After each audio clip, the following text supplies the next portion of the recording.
کہ ہمارے یہاں پر ایک یہ بھی اعتراض کیا جاتا ہے کہ یار دیکھو نا، اللہ تعالیٰ رحیم ہے، اللہ تعالیٰ بڑا کریم ہے. یہ بھی آپ کو اس طرح کے اعتراضات کرتے ہوئے بہت سارے ایتھیسٹ مل جائیں گے، بہت سارے ملحدین مل جائیں گے، یا ان سے متاثر لوگ مل جائیں گے. ابھی پچھلے دنوں ایک ویڈیو بھی وائرل ہوئی تھی، ایک انڈیا کے ایکٹر تھے جن کا نام مسلمانوں والے لیکن وہ تھے ایتھیسٹ. ان کی سوچ جو ہے وہ ملحدانہ ہو چکی ہے. تو انہوں نے جو ہے یہ بات کہی کہ دیکھو اللہ تعالیٰ جب رحیم ہے، کریم ہے، وہ بڑا مہربان ہے، ہر چیز پر قادر ہے، تو یہ جو چھوٹے چھوٹے بچے بیماریوں سے مر جاتے ہیں تڑپ تڑپ کے، تو یہ کیوں ہوتا ہے؟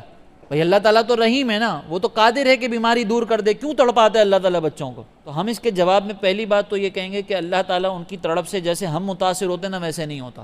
اللہ تعالیٰ کو اس سے کوئی غرض نہیں ہے کہ بچہ تڑپ رہا ہے یا کچھ ہو رہا ہے. اللہ تعالیٰ کی اغراض، اللہ تعالیٰ ان چیزوں سے متاثر ہونے سے پاک ہے.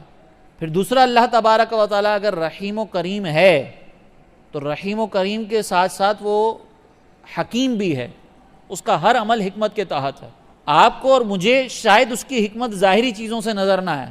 اب ذرا تصور کریں، یہ ایک بچہ جو تڑپ تڑپ کر اس دنیا سے گیا ہے، تو اس دنیا میں آنے کا مقصد کیا ہمیشہ جینا تھا؟ نہیں، ہمیشہ جینا تو نہیں ہے نا، سب نے مرنا ہے.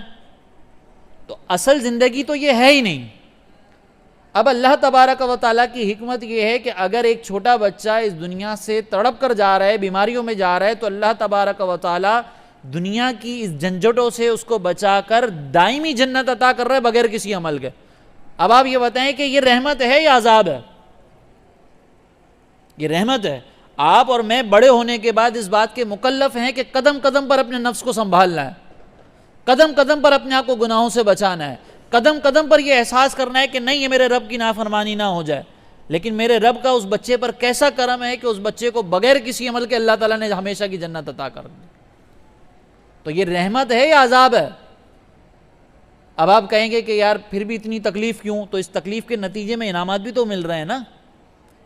یعنی ایک اگر کوئی بڑا شخص بھی ہو نا، بالغ عمر کا شخص بھی ہو، اور اس کو اتنی تکلیف ہو، تو اس کے لیے بھی انعامات بیان کیے. سرکار علیہ السلام نے فرمایا کہ تمہارے پیر میں ایک کانٹا بھی چبھ جاتا ہے نا، تو تمہیں اس پر بھی اجر دیا جاتا ہے، تمہارے گناہوں کو معاف کیا جاتا ہے. ایک کانٹا بھی اگر چبھ رہا ہے تو سوچئے کہ وہ بچہ جو بغیر کسی عمل کے یہ تکلیف برداشت کر رہا ہے، اس کے لیے کتنے بڑے انعامات ہوں گے. اب ملحدین کا مسئلہ یہ ہے کہ وہ صرف اس دنیاوی زندگی کو حتمی اور فائنل سمجھتے ہیں.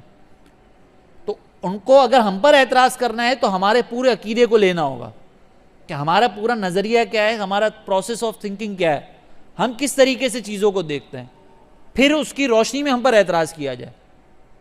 اگر آپ ایک چیز اٹھا کر اس کے اوپر اعتراض کریں گے، یا اگر آپ ایک ہی چیز کو سامنے رکھ کر اعتراضات کے جوابات دینے کی کوشش کریں گے، تو جواب نہیں بن پائے گا. یہی چیز آپ کو اپنے گھر کے نوجوانوں کو ٹرین کرنی ہے کہ بھائی اگر تمہارے سامنے کوئی اعتراض لے کر آتا ہے تو اس کا ایک اعتراض نہیں لے کر آؤ، اس کو کہو کہ بھائی جب تم اسلام پر اعتراض کر رہے ہو نا، تو پہلے پورا اسلام کا پروسیس سمجھو، پہلے بنیادی عقیدے سمجھو اسلام کے، اس کے بعد تم اسلام پر اعتراض کرنا. تو ہمارا رب حکیم ہے، یہ اس کی حکمت ہے کہ وہ بچے کو تڑپا کر جنت میں آخرت میں بڑے درجات دے رہا ہے، اس کی حکمت ہے. اور دوسرا، ہمارے رب نے یہ وعدہ فرمایا ہے کہ کسی بھی جان کو اس کی وسعت سے زیادہ تکلیف نہیں دی جاتی. تو اگر ایک بچے کو تکلیف دی جا رہی ہے تو خود اللہ تعالیٰ نے اس کو برداشت کرنے کی طاقت بھی دی ہے. آپ پر اور مجھ پر وہ عذابات کیوں نہیں آئے جو اسرائیل میں بھی ہو رہے ہیں؟ ہمارے ساتھ بھی تو جنگ ہونے والی تھی نا، لیکن کیوں نہیں ہوئی؟ ایک تو ٹھیک ہے وہ سیاسی طور پر سارے معاملات ہیں، لیکن تھوڑا سا اس پر بھی تفکر کریں کہ شاید ہم اس جنگ کے اثرات کو قبول کرنے کے لیے، برداشت کرنے کے لیے تیار ہی نہیں تھے. ہمارے سامنے ایک بم گر جائے تو کیا ہمارے اندر وہ جذبہ ہے جو بھی ہمیں فلسطینیوں کے اندر نظر آتا ہے؟ وہ تو پھر بھی نعرہ تکبیر لگا رہے ہیں، نعرہ رسالت لگا رہے ہیں. ہم تو اپنے گھر میں بیٹھ کر چھوٹی چھوٹی تکلیفوں کے اوپر اللہ کی بارگاہ میں ناراضگی کر رہے ہوتے، تو ہمارے ایمان کی کیا حالت ہوتی؟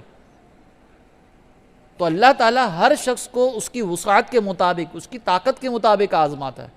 جو تکلیفیں انبیاء علیہ السلام کے ساتھ آئی ہیں نا، وہ آپ پر اور مجھ پر نہیں آئی ہیں. انبیاء علیہ السلام کے ساتھ دنیا میں سب سے زیادہ تکلیفیں ہوتی ہیں، آپ کے اور میرے ساتھ وہ نہیں ہوتی. تو اللہ تعالیٰ نے خود یہ فرمایا کہ میں ہر ایک کو اس کی طاقت کے مطابق تکلیف دیتا ہوں.